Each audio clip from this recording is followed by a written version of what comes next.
So I've basically found out I was a victim of gang stalking. 2 years in 2017, I said the story about what happened to me. I had a military guy try to open my car door at a red light. It was around November 2016. November 2016. 911 operator hung up on me 4 times in a row.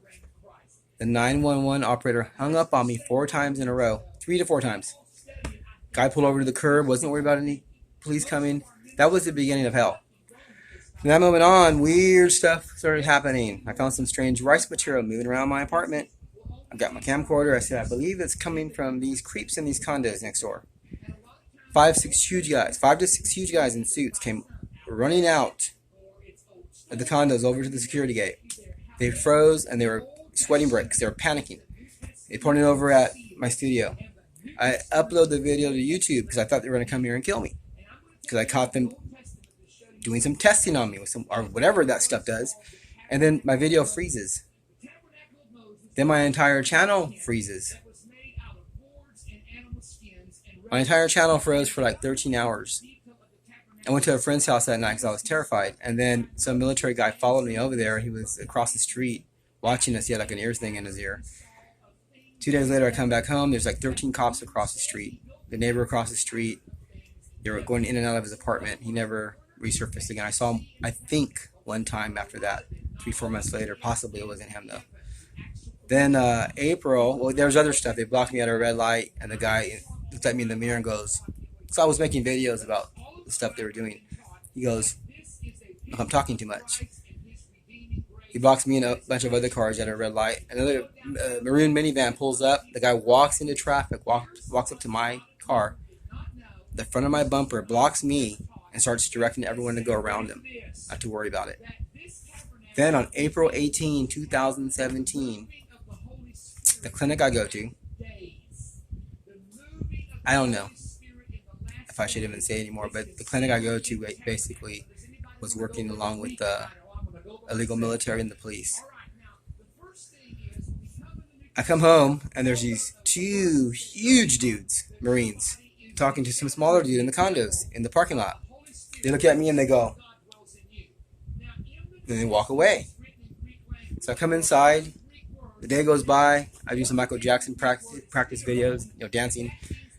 At 1 o'clock in the morning, I had just eaten a big spaghetti dinner, about to go to bed, and I have to get up, turn the lights off, and I look over at my front door. I only have one door, and I can see the shadow of a man going down my steps. So my brother was staying the night. I said, we got company. He goes, what? I said, we got company. I opened the window, and I'm trying to listen, and I could hear someone on the side of my studio. I could hear the leaves cracking under their shoes. So I waited about 30 minutes to an hour, and I called the police. And the police came out, 2 guys. I told them about, I'm a conspiracy thing. I think it's people in the condos. I've been putting videos out. I didn't mention the rice stuff because I didn't have a chance. The guy told the other dudes, oh, shh, let's go. When they got down the steps, he went, shh, let's go. And they took off. Didn't shine their flashlight behind my studio in the backyard. Then I called again about an hour later. They hung up on me. I called a third time about 3 in the morning, 3:22 in the morning, and while the phone's ringing to 911, a voice hacks into my phone and goes, you ain't getting no help. We're coming for you. You're on your own. You're doomed. My brother heard that. Now, they were using like a tone box. It sounded like a demon. It's all, no one's helping you. Like that. My brother goes, whoa, what's that? I said, I told you, man, there's something going on. The phone's ringing to 911 still. Operator answers the phone. I tell them what's going on. They came out earlier, didn't shine their flashlight. Can you please come shine your flashlight? 5 officers show up. I call the front house. My aunt, retired school principal, my brother, older brother, and my uncle come out. The 5 cops come up. The cops are about 30 feet away approaching me. I'm so happy to see the police because they're going to get the person, right? He goes, you're on meth. Go back upstairs. Go to sleep. I'm like, wow. Do I even get a jury trial? I beg them. I had to beg them for 20 minutes to shine their flashlight behind my studio apartment. When they finally shined their flashlight, and it wasn't those 2 cops that were surrounding me, bullying me. It was actually the 3 cops that were with them that were really quiet. They seemed actually nice. They shined their flashlight. because there's a spot back there where you can actually, like a little cul-de-sac where you can actually hide. So someone's trying the flashlight, you have to go back there all the way. They didn't go back there all the way because there's a shed. They didn't want to get, it's too narrow. They didn't want to get trapped in, pinned in, I guess. Anyways, the guy said, there's no one back there. You can't look. Go back upstairs or go to jail. If you call us again, you're going to jail. So I come back upstairs, me and my brother, we're falling asleep. We're trying to stay awake till the sun comes up. And about 30 minutes later, we hear a big boom. Someone hit the gate. And then we hear someone run out of the backyard, down the driveway, and out into the streets. It was a man running, followed by the sound of a horse. I know it sounds crazy, but like, my brother goes, I only heard the horse part. I said, because you fell asleep. He only ran like this. Watch, like this. He only went like this for like about, I don't know, 5 or 6, 7 steps, maybe 10. And then they covered it with the sound of a horse. Why would a horse run down the street at 4 in the morning? You know? I lived here for 29 years and never heard a horse run down the street before. They use tone boxes. Okay, they have all this money, all this high-tech weaponry, and they basically were covering up the sound of a person running. But that's what happened. Now after that, other stuff happened. I made a video about I don't believe in luck. And then this lady comes to the door looking for her cat, Lucky. 10 minutes later. And then more stuff. And then the real danger began about a year ago. They started moving a whole bunch of military in, one after another. The street got packed. Now they're wearing like all full out gear, as if I'm like some kind of like I'm in a third world country or something. It's just bizarre. It's the Patriot Act, because if you speak up against the government, and the more evidence you got, the more of a... See, they're saying we have to protect the government from falling. We can't have these people out there. It's for security. You want America to go down, but that's not what it's really about. See, what it's really about is we're criminals. We're going to violate you. We're taking away your Constitution and your rights. And since we can't arrest you because you haven't broken the law, we're going to kill you. Oh, you caught us? Okay, well, we're going to disappear you. Oh, you caught us? Well, we're going to frame you. We are going to frame you. And they let time go by. Anyways, it hasn't been like no one's punched me. I'm not going to make anything up. No one's punched me. But they have broken the car recently a few times.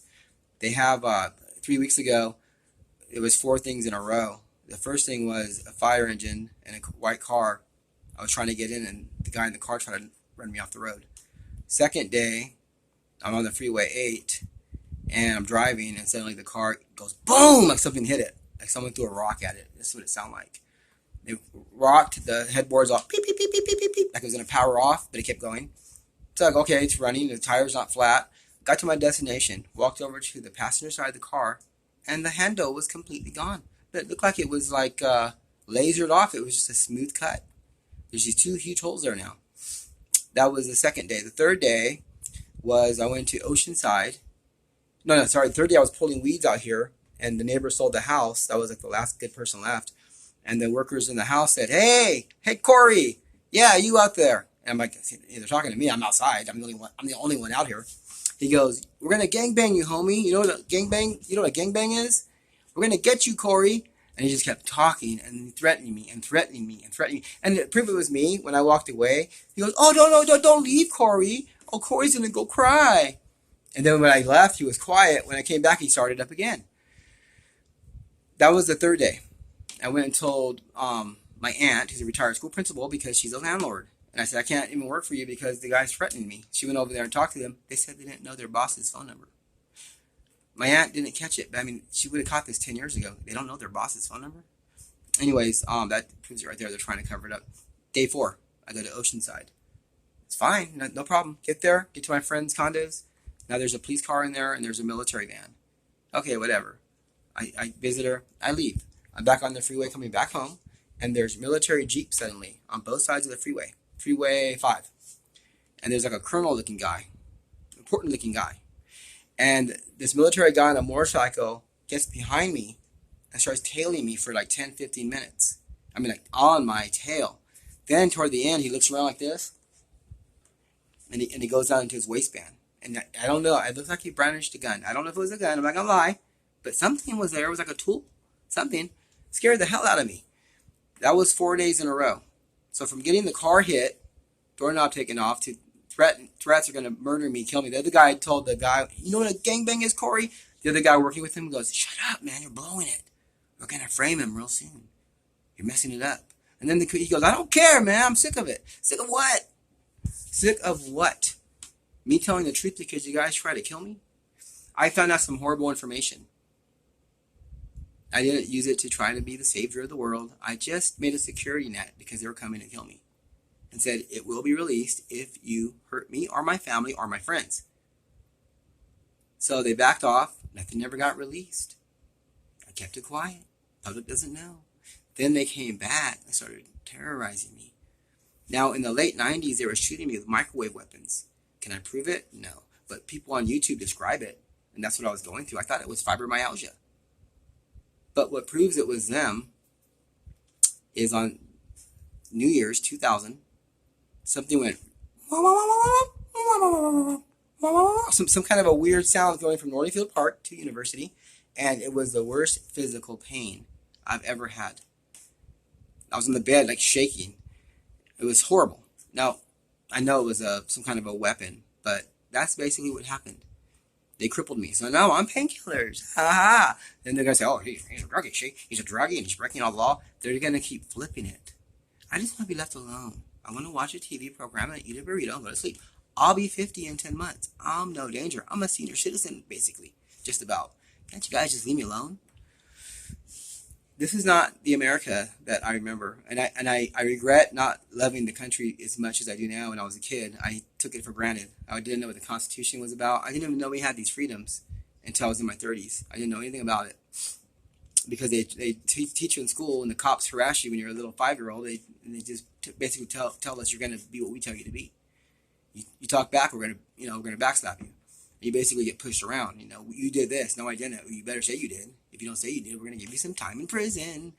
You basically get blackmailed, pushed, bullied, beat, and then they start coming in your house and start moving stuff around, telling you, if you don't play ball, we're just going to frame you. What you going to do about it, punk?